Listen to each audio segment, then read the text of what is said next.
बिरहा ऐसा सुनावे चलते जे लेटा होई गांव न भागी हिया पहुंची आई का ज्योति जब ए जी जाए तो हम हो सकी थी ना। हाँ ठीक वो गरियाई दी कोनो बात नहीं वो उनकर तो गाड़ी के बाद छोड़ो सब खून माफा है। बताए ना गाड़ी छोड़ो मिट्टी दे दी तो नहीं दे ले। हाँ। मेरे दोस्त बिरहा ऐसा सुनावे चलते जे लेटा होई गांव न भागी हिया पहुंची आई अनहल लेटे लेटे जे बिरहा सुनी कहीं मौहरिया वाला आए मौहरिया वाला ई पड़वक बुलाए रहा।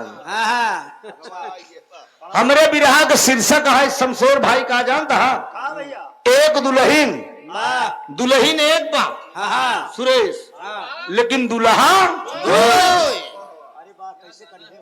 एक मेहरारू दू मन से धू लहरी उस्ताद गावत नहीं कि मेहरिया दुई जियरा बाटे अकेल छोटकी कहाई हम अपटन लगाऊ बड़की कहाई न लगाऊ हम तेल मेहरिया दुई जियरा बाटे। वो बुजुर्ग लोग थे उन लोगों का गाना था जो लहरी उस्ताद गावे की मेहरिया दुई जियरा बाटे अकेल तो ज्योति हैदर उस्ताद एका काटे की दुई सुगना काटे जिंदगिया के डोर तब गाना होता था। लहरी उस्ताद गावे की नदिया के पार मेरा गांव मेरा देश सत्यम शिवम सुंदरम अपना देश। फिल्म का नाम पता हैदर उस्ताद गायन की अंधा कानून मेरी भाभी नदान जागते रहो भैया न आए तूफान ये गाना होता था। यही बड़े लहरी कमो गावे ने कि शायरी रोवत बा आज होत बा घुंघरू के झनकार शायरी रोवत बा। आप कलाकार करत कहाँ है कि यूट्यूबर बुला साथे लिया जाती एक नहीं चार छह 10 थी। हाँ बॉडी गार्ड बनाए बनाए रखे हैं जमुन है अगर मंच से उतरती है हुक वीडियो बनवावती है अब चाय पियती है हुक वीडियो बनवावती है। हाँ वायरल हो बेरे दो लाइनों फटका गाओ तो 2 लाइनों का जोड़ कर कहीं इसको जोड़ कर डाल दो मैं वायरल हो जाऊंगा। असली नहीं अब वो नहीं करता है हम क्यों को नाम ना ले भाई मोर भैया है हम देश का लफड़ा में नहीं पड़े चाहे हम सीधा सीधा अपन साईं बाबा है हम मेरे दोस्त हमसे दुनियादारी से मतलब नहीं हम अपने मेहरारू लड़के के आगे क्यों को नहीं समझे एक जान लो।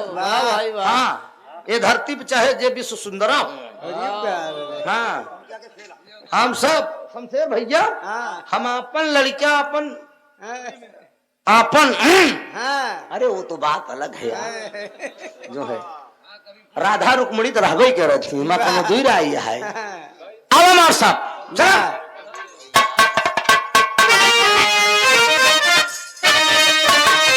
लल्लू मास्टर मचिया बैठी दक्ष कुआरी मचिया बैठी दक्ष कुआरी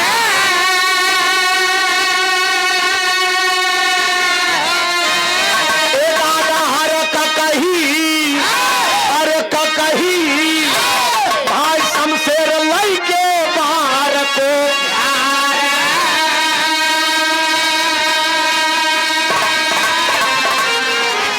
कहे त्रिपुरारी गौरा कस कैलू सिंगार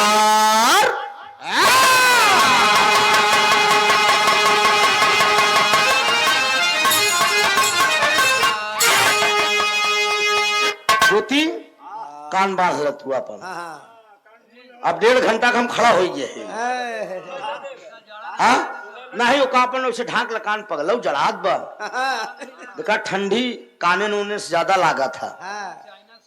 मेरे दोस्त बाबूजी 4 बजे भोरहे के बाद में कब कहाँ का गावे चाहे सुरेश भैया कहाँ का गावे चाहे कब बिरहा कवन गावे चाहे गवैया की है नहीं पता बा घड़ी में देख ले 4 सवा 4 से आगे न होई ना 4 बजे भोरहे के बाद में कैलाश पर्वत माता पार्वती भगवान भोलेनाथ दोनों प्राणी जगन भोलेनाथ पार्वती के जगायन कहें दुल्हन तनी उठबू और कहें तनी तू चूल्हा चौका बर्तन कर हम जाते जंगल से घूम के वापस मेरे दोस्त पार्वती चूल्हा चौका बर्तन कई के श्रृंगार करे लगी लेके कहीं स्नो पाउडर बैठी गई।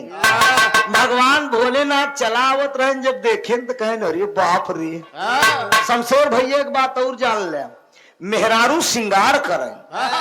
वीरेंद्र बिया भवना जरा ध्यान देना मेरे बाबू मेरी बात को, ये लाखों रुपया दे क्यों ना बताई। मेहरा यार बतला रहा तू लोग पहले कहना समझते समझे ना, पैसा दे न बताओ बेका जान ले। मेहरारू श्रृंगार करें अमन सेधु अगर देख ले जो पनगर मरद रही ओकर रोआ पन्न कही जाए, रोआ भर जाई। और जो मऊगमन अरे यार पनकई लागत है पूरा। एक जान मेरे दोस्त जो असली मर्द रहा था, जब लू बटा सन्नाटा हमसे कोनो मतलब ही नहीं। माई पार्वती श्रृंगार करत रही, भगवान भोलेनाथ देखे तो कहे रे दुल्हन आज के करे ऊपर चिर्री गिरी। कहे चिर्री नहीं आज बदरवा फाट परी। तेरी लगाई तो लाला लाला तेरी लगाई ले इलाहाबादी वाली। हाय हाय दादा पंधारी एक खिटेरी गावत रहे लल्लू मास्टर। जो कमन टोल टैक्स है बा का नमो यार बताओ कहे नहीं अगवा यार करे आगे वाला लाला नगर एस बतावा लाला लाला नगर के दादा पंधारी रहे ने। अब पंधारी वीर मतलब बड़ा अच्छा कलाकार सम्राट कलाकार है। दादा पंधारी खिटेरी गावत रहे। आए हाय हरे रामा रामा पुजारी सारे पंडावा भरे। रामा रामा पुजारी सारे पंडावा भरे।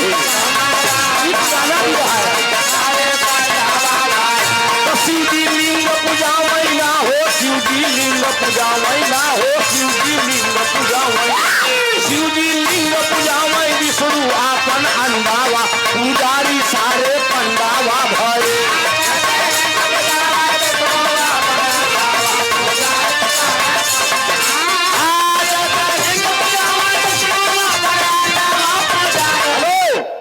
शिवजी लिंग पूजावा विष्णु अपन अंडवा पुजारी सारे पांडवा भय। शंकर जी अपने कबो शंकर कहूं शंकर जी के मूर्ति के पूजा न देखे हो, शंकर जी के लिंग के पूजा हो।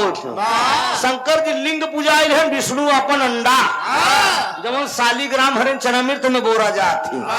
मेरे दोस्त शिव जी लिंग पूजा हुए विष्णु अपन अंडवा लेकिन पुजारी सारे पांडवा हैदर उस्ताद एक लाइन गावत रहे। अरे घर भाई दूल्हा तू नौजन का झारा भाई जय भाई घर भाई दूल्हा तू नौजन का झारा भाई। तोहरा बुरका फारब ना हो, तोहरा बुरका फारब ना हो, तोहरा बुरका फारब तोहरा बुरका फारब नहु का घरवा दूल्हा तू नौजन का झारा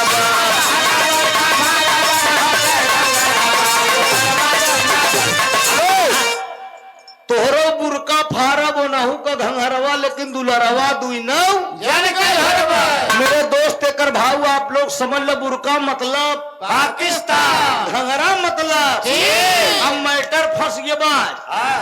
चीन ही साबित करे में लगा बा मेरे दोस्त की कोरोना हमरे ही से नहीं आई रहा। मंजू भैया उस सिद्ध करे पे लगा बा कि अमेरिका भेजे रहा। मेरे दोस्त यही में मामला फंसा बा हमारे देश का। इजान ल तो तोहरो बुरका फारब नहु का घंघरवा लेकिन दुलरवा दुई नौ लेकिन पार्वती का कहा तैन भोलेनाथ से। अरे कही गई बलम से हंस के बतिया का कही गई बलम से हंस के बतिया का। गौरा कहे कि भोला ना हो, गौरा कहे कि भोला ना हो, गौरा कहे कि भोला गौरा कहे कि भोला के मारल तो मतिया बलम से हंसते बतिया का।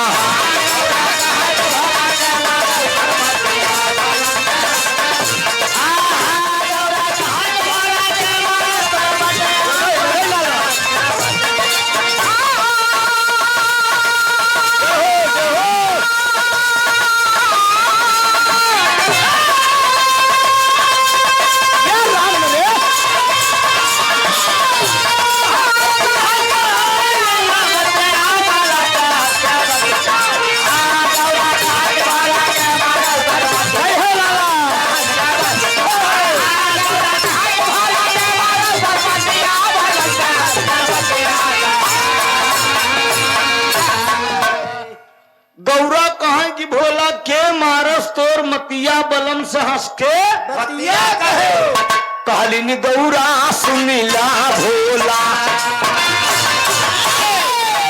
ललसा बाई है हमार सुना लोक देखावा चल के हमें कैसन बाऊ हका व्यवहार सुना कहल न भोला सुनिला गौरा हवा के गलत व्यवहार सुना छलाई गईल तब पार्वती छलाई गईल तब पार्वती बरहा से भई सवार सुना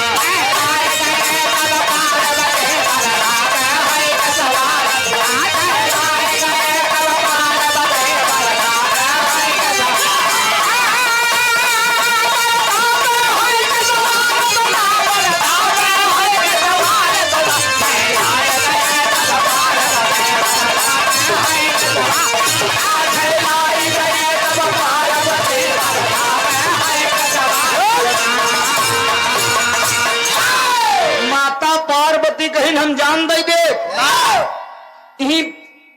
पत्थरे में बहिन अरे बाप रे बाप मेहरारू को झटका जकरे लग जात भैया चाहे अब से चाहे तब से पार्वती कहा हम जान दे भोलेनाथ कहे नहीं दुल्हन जान जिंद है नंदी बैल का तुरंत बुलाए ऐका जान ले मेरे दोस्त मेहरारू अगर कमजोर नस पकड़ ही पाए हाँ लल्लू मास्टर कमजोर नस सुरेश बाबू एक जान ले मेहरारू कमजोर नस अगर पकड़ ही पाए तो मनसेदू कैसे नचाई दी का जान ले कमजोर नस का मतलब पहले सुहाग रात में अगर पूरी ख्वाहिश पूरी करे लग गया 7-8 दिन के आई रहा थी ये हो हमका ही लिया हमका पिज्जा लिया बर्गर लिया चाउमीन लिया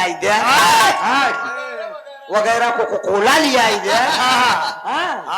और का डोसा लिया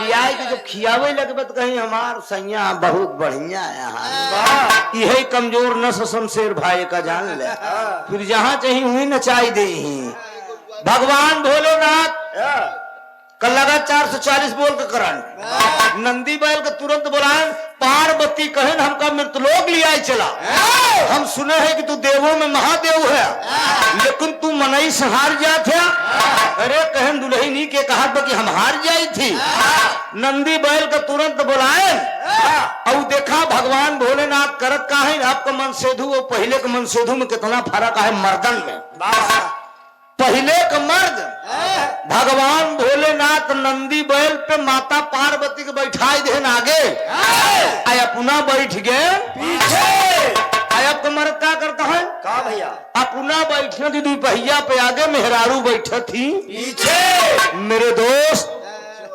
फेसबुक पे एक वीडियो वायरल भर रहा वो घर्राऊ मोटरसाइकिल चलावे में लपटियाना है सुरेश वो घर्राऊ मोटरसाइकिल चलावे में लपटियाना है अब प्रेमी पीछे से टीटी टीटी टीटी करत रहा ले जाए सटाई के जल्दी से मोबाइल नंबर थमाई दे इशारा कह दे होई के काम देखा यही फर्क बा भोलेनाथ चलाक रहन बैठाई लेन आगे और लियाए के चल रहे मृतलोक अब मृतलोक लियाए के जब चले मृतलोक पहुंचे तो पार्वती से कहा था इनकी दुल्हन मृतलोक बहुत बड़ा बा तर्जिया कमन बा मास्टर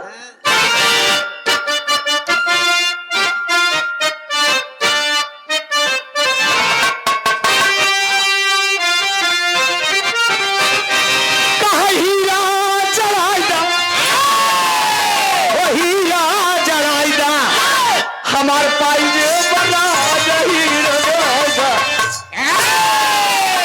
कहा नजर लागी राज तोरे बदले पे लेकिन पार्वती भगवान भोलेनाथ से कहा का है मास्टर कहा मनवा कहा मरे अरे मनवा कहा मरे अरे भरा नवा हटाई जा हमार गुनाह मिलता लोकवा घुमाई जा हमार गुनाह मिलता लोकवा घुमाई जा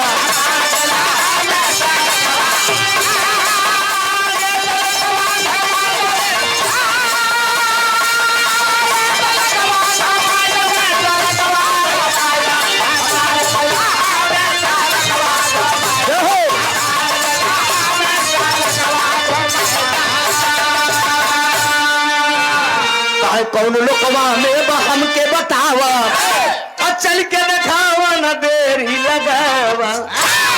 अरे भोले कहिए कर ए दुल्हन झंझट हटा दा हमारे सजना मिलत लोकवा घुमाएगा।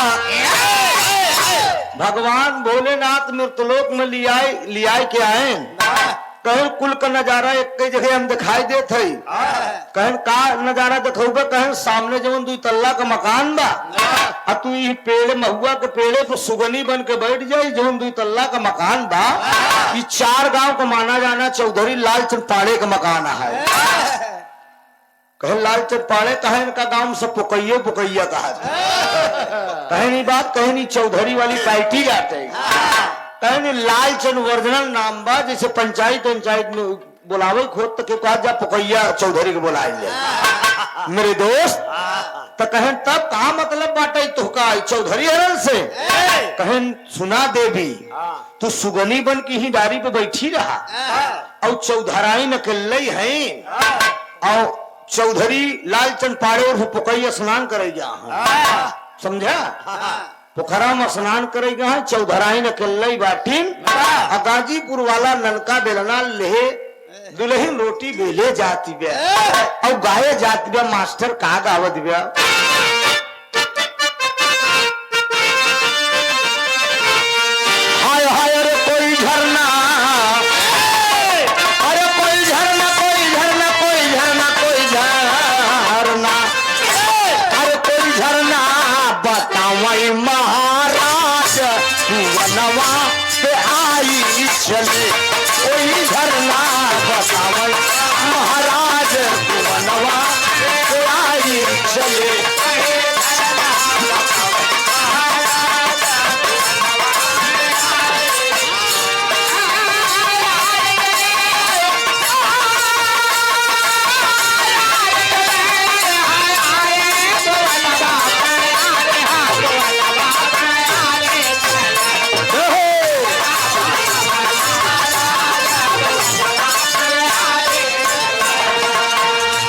के बलमुआ के मैका बखानऊ लाल के बलमुआ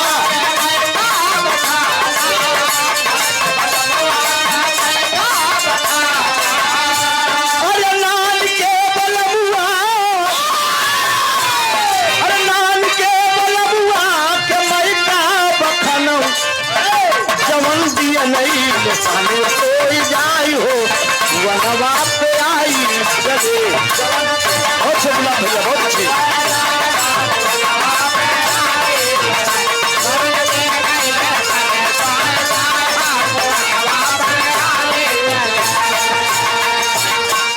दिखा दी राजा कि मैं तो जगह आऊं वो दिखा दी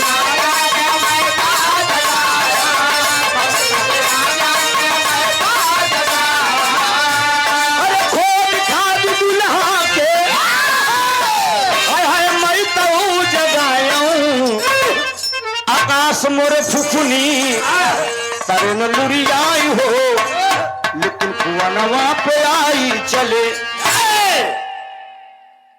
लालचंद पाड़े स्नान करेगा हैं मेहरारू रोटी बेले जात बे गाये जात बे अब भोलेनाथ का करन पार्वती से कहन सुगनी बन की ही बैठी रहूं और तुरंत ही लालचंद पाड़े वाला रूप बनाए ले देखा अड़बंगी महाराज के आई रूप बनाए लेन और रूप बनाए के बाद वैसे नुकुरा वैसे बोल चाल वैसे चाल ढाल वैसे पूरा रूप रंग बनाए कि एकदम पहुंच गए लागन के वाला खटखटावे लागन के वाला खटखटावे केवाड़ा खटखटाए के कहने चौधराई ने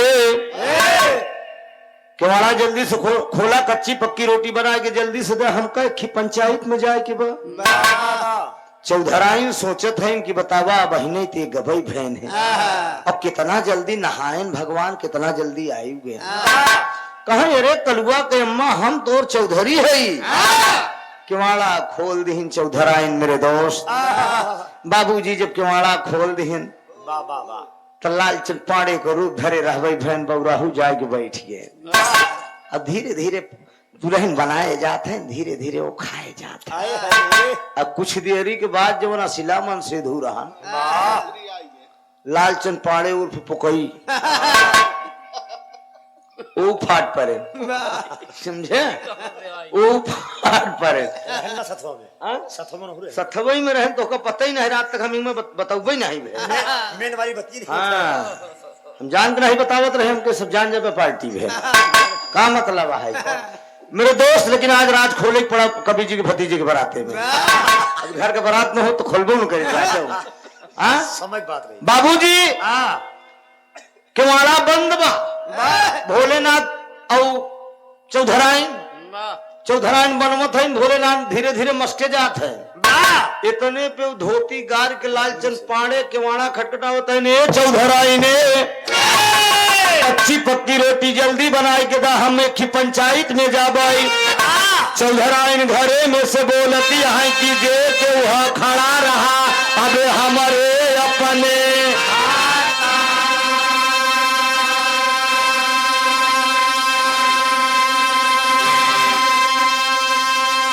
मामला फांसी गया साला कहा हम जे क्यों हो खड़ा रहा। अरे कहन हम तोहार चौधरी लालचंद पाड़े उर्फ पुकई कहे हाँ भैया जे क्यों हो खड़ा रहा अब हमारे अपने।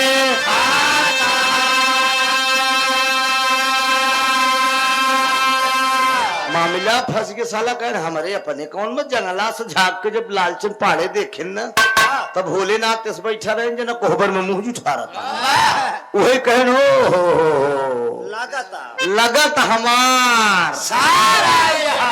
भोलेनाथ कहन बारे में तो लोग बहनों नहीं बनवत गए सार पहले बनैले हैं। अब वो तर्द लगा कहे कौनी ओरी राम पत्थर पदूभ जामा कौनी ओरी राम पत्थर पदूभ जामा हमका जनान आयल बचवा के माँ।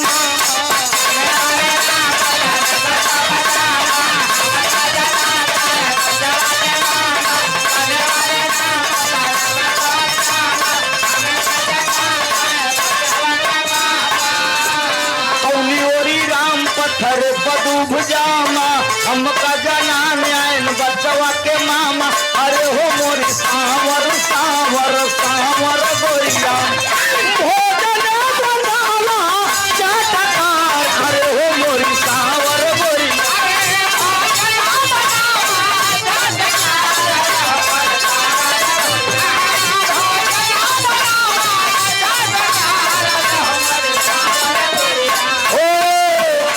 मिठाई राजा मिठाई के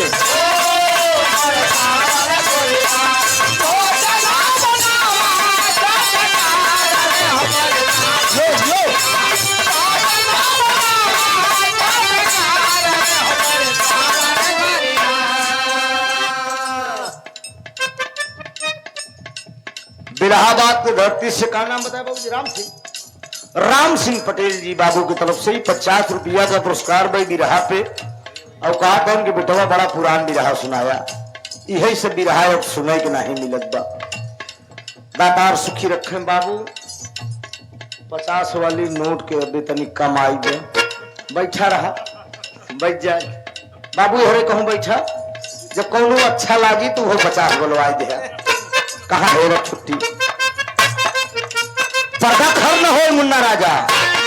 ये सब मीठ गाना या मीठ गाना या मेरे दोस्त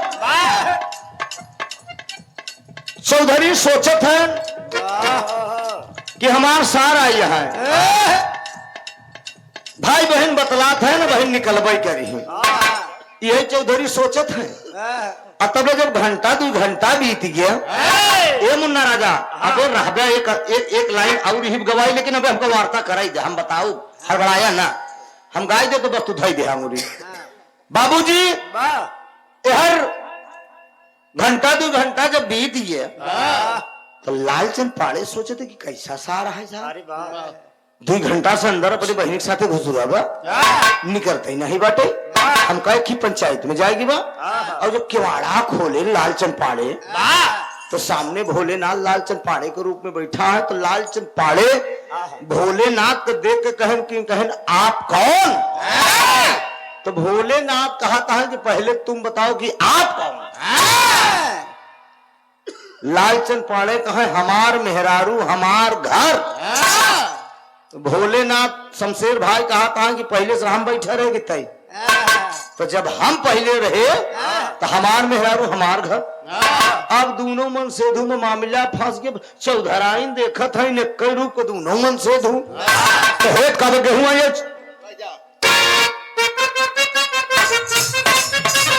गेहुआ ये चौरा के राय नहीं ले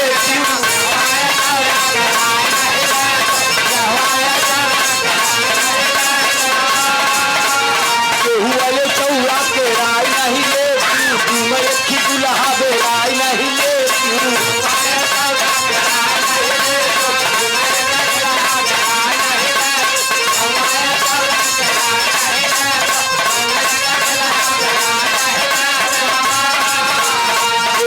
चौरा के राय नहीं ले दुल्हा बेराय नहीं ले।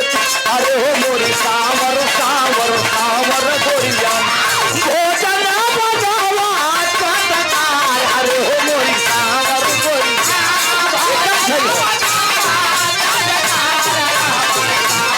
यही कर रहा है।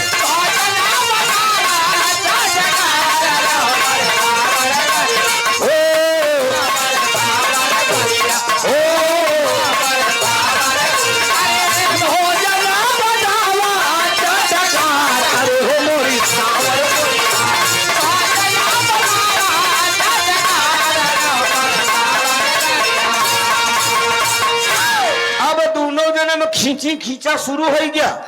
लालचंद पाड़े अपनी तरफ पकड़ खींचता है, भोलेनाथ अपनी तरफ पकड़ खींचता। चौधराइन कहे रुका रुका रुका रुका, ये खींची खींचा में तो हम आधी हो गया। ये बतावा लालचंद पाड़े कहा था रे कलुआ के अम्मा तो असली मन से दू हम ही नहीं काका बोले है काका बतलान है तैसे भूल गए। अब भोलेनाथ कहा था हम एक चक्कर सारे एक चक्कर में न पड़ू, पहले से हम बैठा रहे तो जब हम बैठा रहे तो हम ही नहीं तो हार। चौधराइन कहे रुक जा, तू कहा था कि हम है, तू कहा था कि अब ऐसे फैसला मेरे दोस्त 2 बीघा दूरी खरिहान रहन सास अय्या खरिहाने लेटी रही मतलब बाबा और बुढ़ऊ बुढ़िया दोनों जने काहे बुढ़िया बुढ़वा का मोर भैया दिक्कत होता घरे में। मेरे बाबूजी जहाँ बेटवा पतो वहाँ दिक्कत आई बात चिंता न करा हम तुमको खरिहान नहीं मिली। लास्ट में खरिहान नहीं पाऊ हम सब लल्लू तो तू खरिहान मिली खरिहाने लेटे की पड़ी घरे में ना लेट पाऊ घबराहट का है यहाँ। मेरे दोस्त सास अय्या खरिहाने लेती हैं। ऐ चौधराइन चल दी ना ठन्नी भग टिकुली लगाए गोलकी सुपारी लमका सरौता भोला जाफरानी मिलाए और दोनों गाले शमशेर भाई कतर के यही गाले भाई भैच भुच मचिया पे बैठी। और पहले पुरनिया लोग मचिया पे बैठी रहे पान खाए एकदम जमाए रहे और गावती रहे कि पिपरा तरह सोई गऊ पिपरा तरह सोई गऊ बुझलरी कैया पिपरा तरह सोई गऊ पिपरा तरह सोई गऊ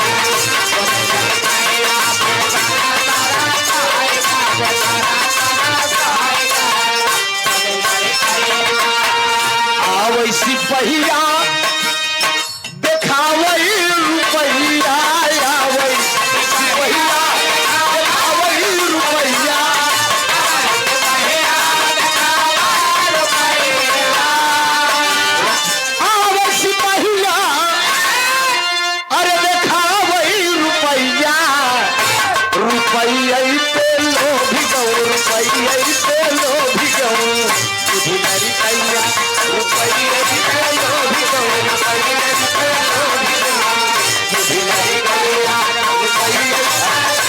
पुरान गाना आया एका के गवाई नहीं चाहत ना भैया ना नहीं सब पर देवरा ढूंढी चटना बा भतार उठ लाली से जियता नहीं भतार के था से जियता।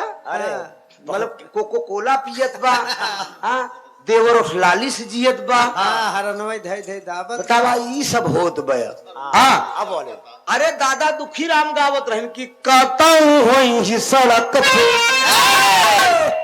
आयो हो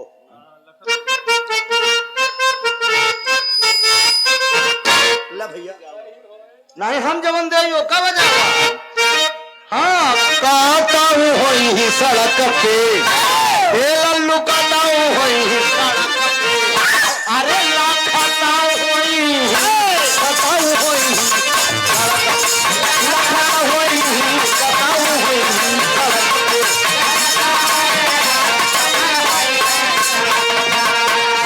कहताऊं होई सड़क पे ए आकाश मोर दुल्हा लखत होई। अरे गले डाल के रुमलिया अरे गले डाल के रुमलिया अरे हंसता होई। गले डाल के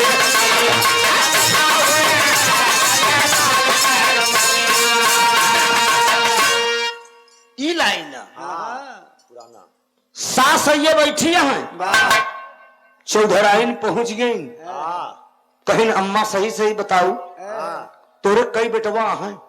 अरे कहीं 35 साल भी या भय कभी सवाल नहीं करूँ आज हमसे पूछे तो कहीं सही सही बताऊ अम्मा तोरे कई बेटवा हैं। कहा हमारे एक बेटवा खाली लाल चंपाड़े अकेला है और क्यों नहीं। अरे कहा अम्मा एक आठ ठीक कहूँ और भगवान भोलेनाथ का भक्ति नहीं गले और मास्टर एलर्ट एलर्ट। एक मिनट लगे रहो इंडिया को ढेर नौटंकी हम करी थी हम बस वो नौटंकी पे पक्का सुधाई दे हो जाए काम। कहा सुन भगवान भोलेनाथ का भक्ति नहीं समझे हीरा पहने है। एक बेटवा खाली लाल चंपाड़े अकेले कहा अम्मा नाराज न हो। आज एक रूप को घरे में दू जने घुसरा कहे में हमार कौन गलती बताई के को बुलाए रही हो बे। कहे अम्मा तो भोलेनाथ का भक्ति नहीं यहाँ। अरे बारे लल्लू समझा कहा इस हो गया सवेर हो गया बंद करी फिर चली बताया भैया तो चाहते ही छुट्टी मिल जाए चली अजोरे अजोरे पहुंच जाए दुल्हनियों हमार खुश हो जाए कि हाँ आई गए। बाबूजी कहा हम विष्णु को भक्ति नहीं चल के देखा एक रूप को घरों में दो जने घुसुरा। अब आगे आगे चौधराइन चल रही पीछे पीछे सास रानी। अब दोनों मन से दो खड़ा है। अब भोलेनाथ जब चौधराइन के देखे ना तो कहें अम्मा पाल आ गई। कहा जियत रहा बेटवा जियत रहा। कहा माई एक चीज ही बताओ काल जब तक बीमार रहे तो 7.5 रुपया के जवन दवाई ले आए रहे ओका खाए तो का आराम बा कि नहीं। कहा हाँ बेटवा ढेर आराम है। कहा नहीं यार काहे बंद करबे हम गावत ही बंद करबे। हाँ अरे दुकान हेर लगी तो हरो खुली रहा कि सटन न गिरावा मोर भैया। हाँ समझा गिराओ साथे दोनों जन टेंशन न ले। अबे जब हर खड़ा बा तो हरो खड़ा रहा है ना। कस्टमर मेरे दोस्त कहा बोलते रहे यार कहाँ पहुंच दवैया 7:30 में पहुंचा रहे। कहे हाँ बेटवा आराम है। तो असिलाल चंपाड़े असिला मन सेदू सोचत बकी है दवाई तो हम ले आए रहे। इस सरवा कहाँ से आई पहले टुपके पड़ा बा। मेरे दोस्त अरे है इतने में सास रानी कहा हमेशा न माना कहा तुम मनबू कैसे। कहा हमरे बेटवा के दहिने गोड़े के दहिने जंघा पर 1 रुपया लक्षण है जिक्र होई ए लल्लू जिक्र होई वही हमार असली बेटवा। ए पंचो भोलेनाथ पहले खोल के दिखाओ देख माई देख देख देख माई तनिक चुकत हाबे मास्टर। हाँ ना ये चुकत हा। हाँ हम नौटंकी ने का करवाई करी थे मैं नौटंकी में रहा बाहर तो हो सब लग जाई भाई देखत रहा। हाँ अब आलू वाला गाय दे। मेरे दोस्त सास रानी कहन हम न जान पाऊ, हम न पहचान पाऊ। आया है अरे मोर प्यारी दुल्हीन, अरे मोर प्यारी दुल्हीन, आपन चीना तू सजनवा प्यारी दुल्हीन, आपन चीना तू सजनवा प्यारी दुल्हीन।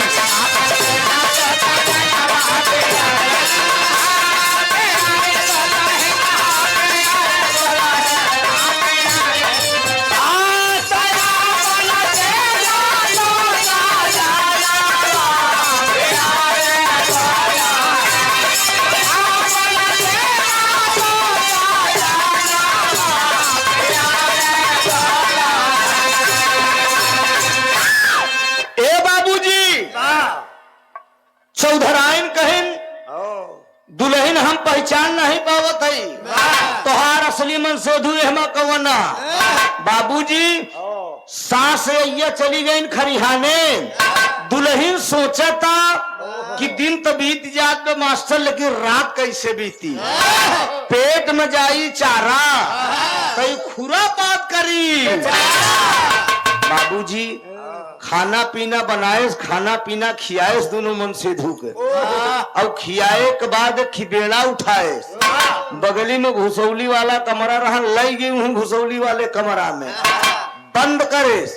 अब बंद करे के बाद कहा हमसे साफ साफ बताऊ, दोनों जने साफ साफ बतावा कि हिमा से असली मन से धू हमार भोलेनाथ कहा हम है, लालचंद पाड़े कहा हमें सुना माना। हम दोनों जनों से चलते ही कुछ पूछे, और दोनों जनों में जे दबाव दे ले वही हमार असली मन से धू। तर्ज कलाइन में कुछ झूलनी उतार ले भाई धनिया, क्लियर करिए। हाय हाय चला चली धान लो पई धनिया, लल्लू मास्टर लहरी के लहरा है।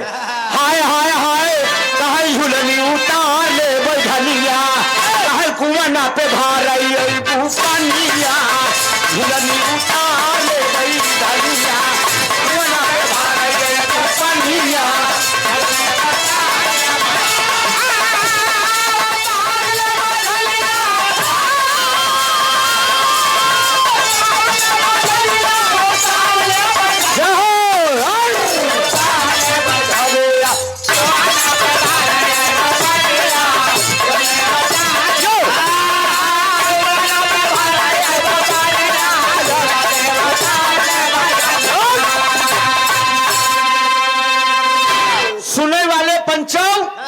दोनों मन से दू खड़ा है, हर चौधराइन पूछत क्या है, प्रश्न पूछत यहाँ दोनों मन से दू से, कहा यहाँ यही उत्तर जो दई ले हुए हमार असली मन से धू।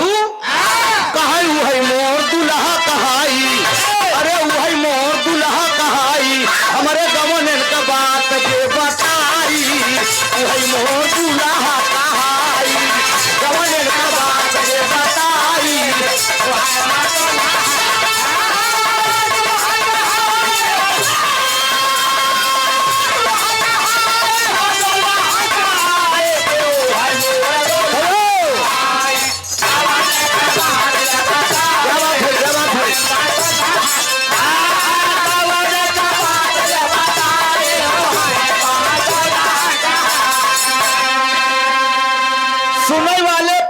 चौधराइन पूछत है कि हमारे गवने के बाद जो बताई वही मोर दुल्हा कहाई। अंतरा में मुन्ना राजा रुका रहा यार, हम गावत है अंतरा कहा सुना। असिला मनसेधु लालचंद पाड़े का नंबर पहले लगा। लालचंद पाड़े बतावत कहा एगहन का महीना रहा रानी माना बतीजा, एगहन का महीना रहा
चंद पाड़े कहा तय निगहन का महीना रहा रानी माना बतिया अब बिहई के लैयावा। अरे ऐसा करा कि धै के रेल दे तब क्यों पराने निकल जाए। सुरेश हमार निगाह तनी तेज हम देखत है ये का जानला भाला निकालता। हाँ ये गहन का महीना रहा रानी मास्टर साहब एक अंतराऊ रहा झाकाना। हाँ हबड़ावा न करा ये गहन का महीना रहा रानी मानावतिया बिहई के लैयावा इतवार वाली मेहरारू मना के जगह कहा हमारा इतवार के दिन बिया भरान रे, कहा हमारा इतवार के दिन सुहाग रात भेरी गहन का महीना हमारा कहा बिया भरान। असिला मन से दू सोचत कि यार कि मैं गड़बड़ाई के का हमसे भोलेनाथ जवान कहन बतावा तू तो भोलेनाथ का बतावा तू भाई अंतरा रही राजा कहे फागुन का महीना रहा रानी माना बतिया।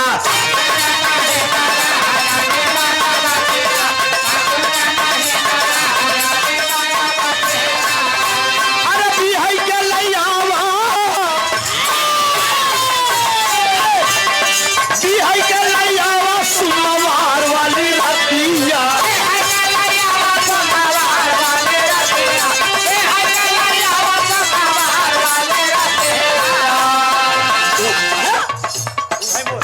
मोर दूल्हा कहा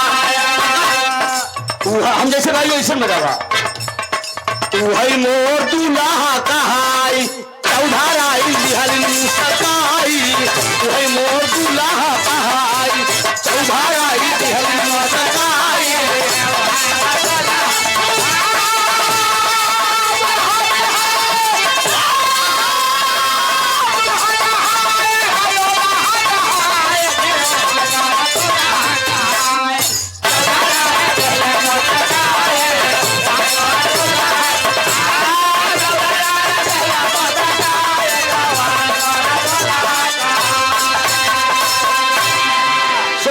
मुस्कुराए दिन कहन जिया मोर राजा हमार असली मन सिद्धू तुहिन है मेरे दोस्त। अरे वाह इतने में दोनों जने में भाई खींची खींचा शुरू होगी लालचंद पाड़े में और भोलेनाथ में।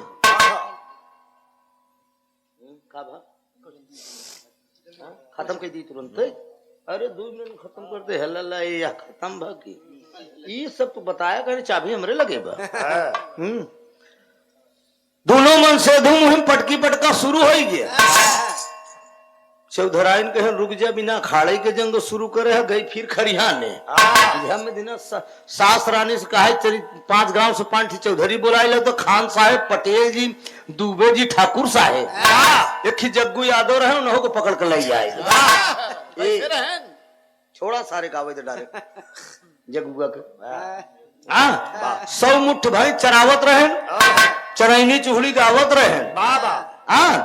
यादव वाला भी रहा 2 लाइन के लगावा लल्लू मास्टर।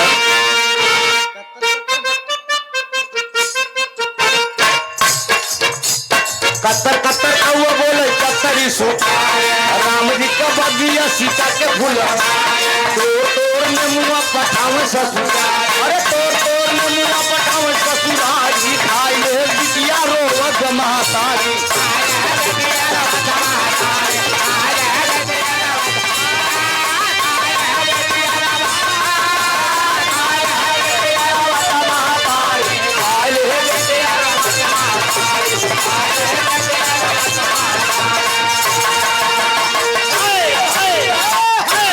दुल्हा का बड़का भाई वीरेंद्र यादव जहां कहीं हो भैया मंच पे आई जा प्रभु बहुत जरूरी तोहार काम बा समझा कुछ जरूरी बात तो उससे अटक गई बा और ब्याहे पे बैठा हुए तो वहां से आई जा मोर भैया बहुत जल्दी इमरजेंसी बात आएगी बा।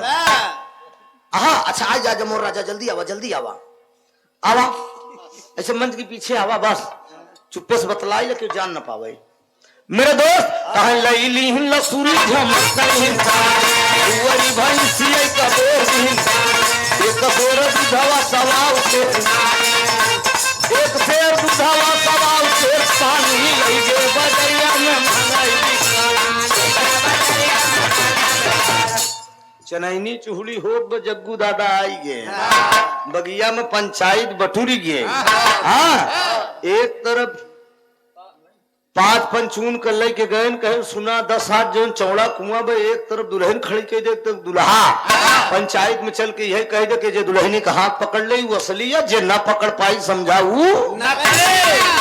लेकिन इतना जाने रहा 5 जने जानत रही कि जे ना पकड़ पाई वो असली है। मेरे दोस्त पहला मन से 2 हाथ फैलाए 1.5 हाथ 7 हाथ कुआं गायब है और 2 लौंडा पकड़ के ले गए बांध दे मारबो बहनों का।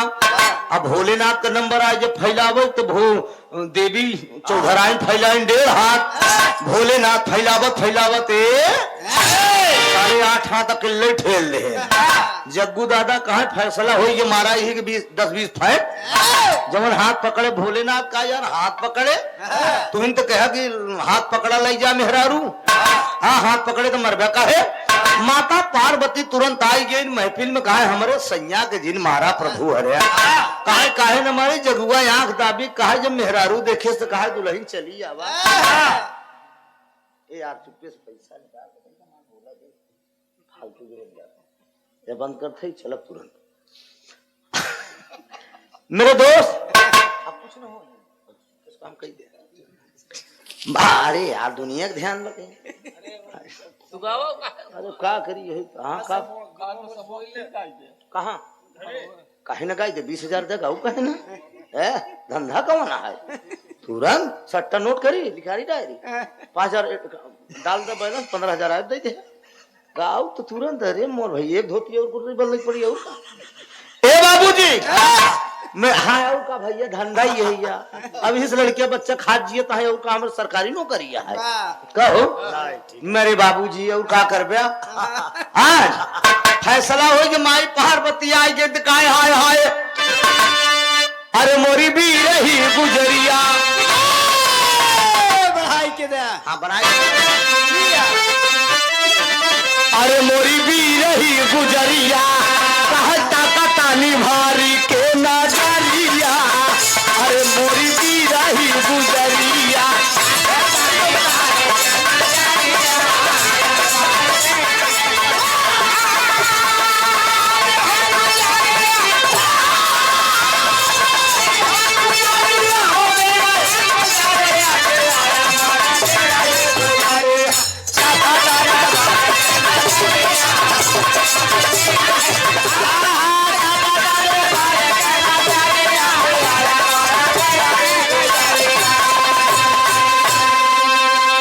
मृत लोकवा में दुल्हन तो होता घुमाए घूमई का नजारा रनिया है हम पाए कि अरे मोरी भी रही गुजरिया कहे ताकि दे तू हमारी ओरिया अरे मोरी भी रही गुजरिया।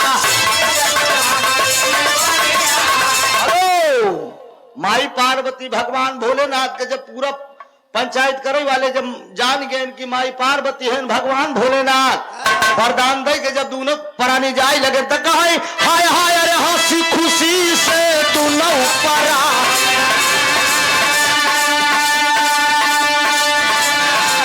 घर में लूटई मौज बहा तई के बर भोला चली भइले आगे खत्म भवाई जा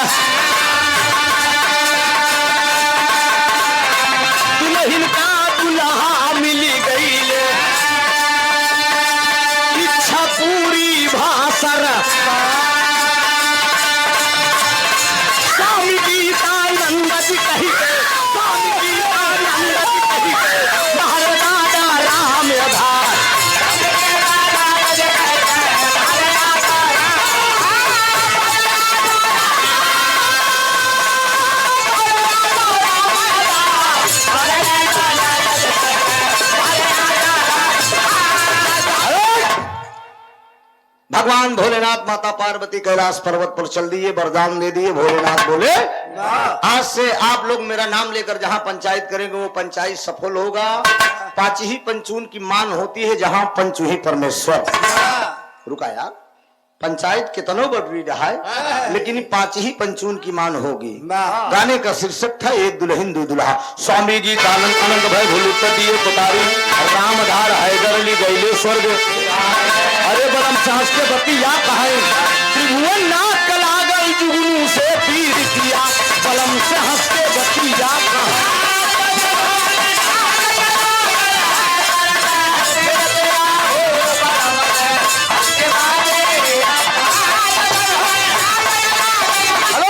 बिरहा भइल बड़ियार हो बेलहा बात कई धरतिया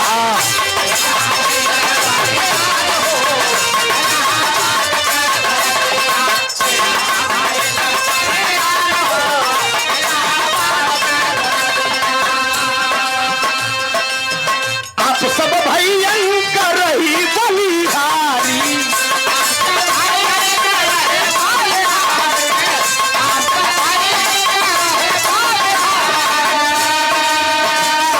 भैया जदुइया दिहले डाली शमशेर भैया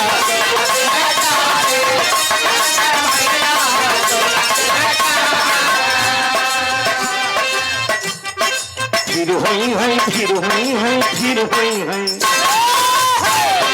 फिर हुई है भेटिया दीदार हो बेलहा बात कई धरतिया फिर हुई है भेटिया दीदार हो हेलो खिचड़ी के बाद लल्लू मास्टर फिर होई मुंह दिखाई आ दुल्ही ने नहीं हरे से ससुरे में जाई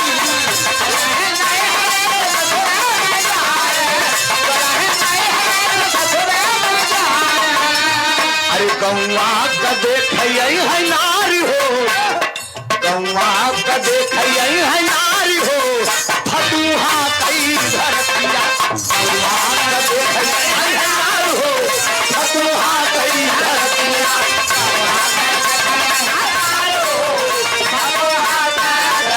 तुलठी गवैया सूरभान मंजू मिश्रा बोलाए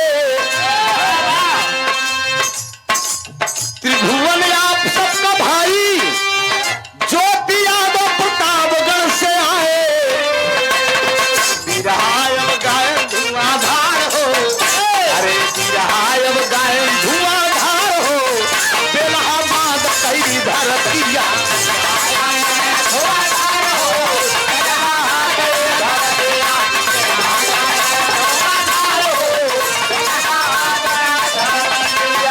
मैहर कमाई जाए अब कैल प्रस्थान हो फिर जब बोलाई बुमाई आयु हमारे ठाव हो चुनी चरण हम बारंबार हो चुनी चरण हम बारंबार हो चुनी चरण हम बारंबार हो बेलहा बात कई धरतिया